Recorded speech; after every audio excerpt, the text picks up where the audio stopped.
More today about the Midtown crane accident from a couple inside a car crushed by falling debris. The accident sent a giant air conditioning unit plummeting to the street, injuring 10 people. CBS 2's Scott Rapoport has their story.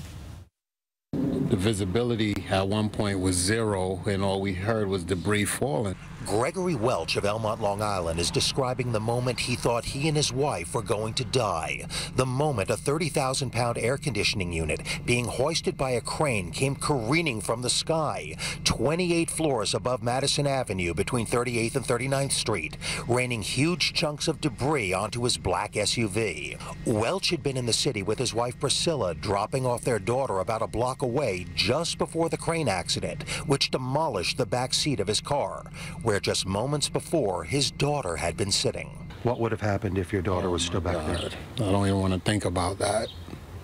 But, God, had it in the plan to shield over us. This morning, a gaping hole remains at the top of the tower at 261 Madison Avenue.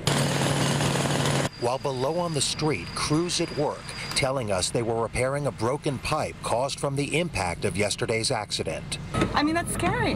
That's really scary. Natalie Martinez works in the building where it all happened. It tells us if the accident took place on a Monday morning like today, instead of a quiet Sunday morning, the results could have been calamitous. That would have been horrible. I mean, the amount of people that are crossing over here during rush hour, that would have been really, really bad. City Controller Scott Stringer is now calling for safety reforms to prevent other crane accidents like this one. We do have a construction crisis on our hands. We do have safety issues that have been going on way too long in this town. In all, we're told 10 people were injured, none of them seriously. Investigators say they're looking into the history of the crane and its operator. New York City's building commissioner says all the needed permits for work involving a crane were in place and that there were no official complaints about the crane. Meantime, here at his home on Long Island, Gregory Welch tells me he's counting his blessings. All I could tell you is that I'm glad to be alive. Knowing what might have been. Scott Rapoport, CBS 2 News.